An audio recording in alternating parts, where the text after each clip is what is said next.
Welcome to the new vlog అండి. So మీ hair fall అవుతుందండి, మీరు ఏమైనా టెన్షన్ పడుతున్నారా, బాధపడుతున్నారా? సో నా దగ్గర ఒక మంచి రెమెడీతో మీ ముందుకు వచ్చాను నేను. హెయిర్ ఫాల్ అవ్వకుండా, అలాగే హెయిర్ గ్రోత్ కూడా బాగుంటది. సో ఇంట్లోనే మనకు దొరికిన ఇంగ్రీడియంట్స్ తో మనం ఒక ఆయిల్ తయారు చేసుకోవచ్చు అనమాట. అది నేను మీకు ఇప్పుడు చూపిస్తాను.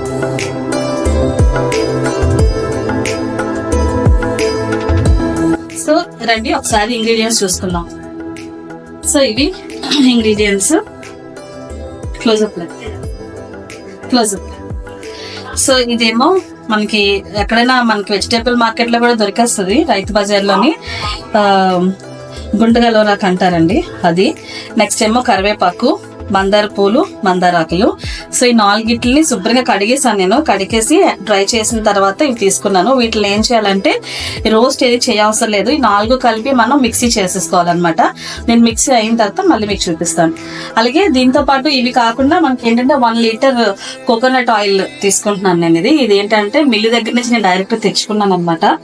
సో ఈ 5 ఇంగ్రీడియంట్స్. మందార పూలు వేసుకుంటున్నాను, అలాగే ఈ గుంటగలవరాకు కూడా. యాక్చువల్లీ నేను ఇదే క్వాంటిటీ వేసుకోమని నేను చెప్పను, కానీ నా దగ్గర ఇంకా గుంటగలవరాకు ఉంది. సో మనకి ఏదైతే కావాలనుకుంటే హెయిర్ మనకి దీన్ని బట్టి. కరివేపాకు కూడా మంచిదే అది. నెక్స్ట్ మందారాకులు. సో ఇవి వేసుకొని నేను గ్రైండ్ చేసి మళ్ళీ మీకు చూపిస్తాను. ఇదిగోండి, గ్రైండ్ చేస్తే ఇలా వస్తుంది పేస్ట్ లాగా. సో నేను స్టవ్ వెలిగించి ఈ బౌల్ని పెట్టుకున్నాను. ఈ బౌల్లోని మొత్తం ఈ పేస్ట్ అంతా వేసుకోవాలి.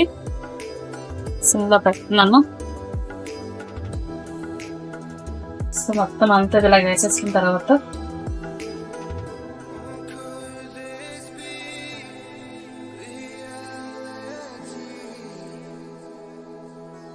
ఇందులో full bottle oil, coconut oil. అంటే మనం తయారు చేసిన పేస్ట్ని బట్టి ఉంటుంది. సో నేను ఇందులో 1.5 kg వేస్తాను. ఈ బాటిల్ ఇంకో 1/2 బాటిల్ వేస్తాను.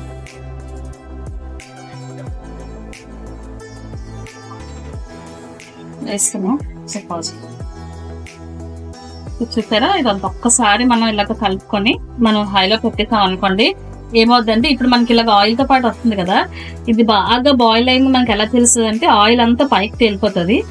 ఈ ఏదైతే ఇది ఉందో ఈ పేస్ట్ అంతా అడుగుకి వెళ్ళిపోద్ది అనమాట. ఆ లెవెల్లో మనం ఆపేసుకొని చేంజ్ చేసుకోవడమే. స్టేజ్లో మనం ఆపేసుకుంటే ఆయిల్ బాగా మరిగిపోయింది. ఇగో చూసారా ఆయిల్ ఎలా వస్తుందో. అప్పుడు దీన్ని కొంచెం మనం చల్లగయ్యాక స్ట్రెయిన్ చేసేసుకొని ఒక బాటిల్లో తీసేసుకుంటాం. తీసుకున్నాక కొంచెం ఇది 1/2 లీటర్ వస్తుంది. అంటే 1 లీటర్ ఆయిల్ వేస్తే మనకి 1/2 లీటర్ మరిగే వరకు ఉంచుకుంటాం కదా. ఆ 1/2 లీటర్లోని మనం ఇంకొక 1/2 లీటర్ కోకోనట్ ఆయిల్ కలిపేసుకోవాలన్నమాట.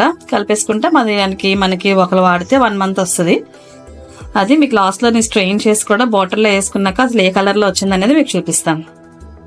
ఇదిగోండి, మొత్తం స్ట్రెయిన్ చేస్తాను. స్ట్రెయిన్ చేశాక ఈ ఆయిల్ వచ్చింది ఇలాగా ఈ కలర్లో.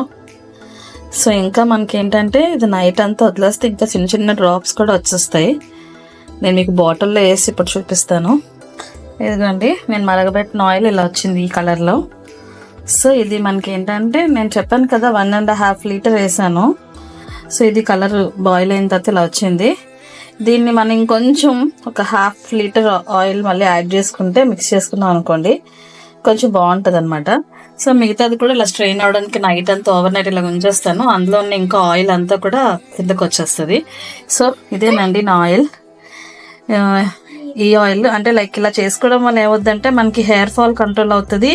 అలాగే హెయిర్ థిక్నెస్ అంటే వాల్యూమ్ కూడా ఇంక్రీజ్ అవుతుంది, హెయిర్ ఫాల్ కంట్రోల్ అవుతుంది, హెయిర్ కండిషనింగ్ కూడా బాగుంటుంది అనమాట. సో యాక్చువల్లీ మా పాపకి హెయిర్లోని ప్యాచెస్ లాగా వస్తే ఆ ప్యాచెస్కి మేము చూపించాము. అప్పుడు మా ఆడపడుచు తను చెప్పింది అనమాట, ఇలాగా గుంటగలవరాకు ఒక్కటే బాయిల్ చేసి నాకు ఇచ్చింది. బ్లాక్ కలర్, చాలా బ్లాక్ అయింది అది. అందులో నేను కోకోనట్ ఆయిల్ కలిపి పాపకు రాసేదాన్ని. సో ఆ ప్యాచెస్ కొంచెం హోమియోపతి అన్నీ వాడడం, నెక్స్ట్ ఈ ఆయిల్ కూడా మాకు బాగా పనిచేసింది అనమాట హెయిర్ గ్రోత్ అవడానికి. సో నేనేం చేశానంటే, మేము ఫస్ట్ నుంచి కూడా నా హెయిర్కి నా హెయిర్ కూడా పెడతానని చెప్పాను కదా, లాస్ట్లో పెడతాను.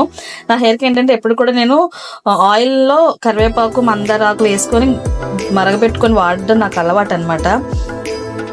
సో ఇది ఎందుకు ట్రై చేయకూడదు అని చెప్పి ఇలా ట్రై చేశాను. ఇదైతే చాలా బాగుంది. మీరు కూడా ట్రై చేయండి ఒకసారి. హెయిర్ ఫాల్ ఉన్న వాళ్ళు కంపల్సరీ ట్రై చేయండి. Thank you so much. Thanks for watching. Please like, share and subscribe. Thank you.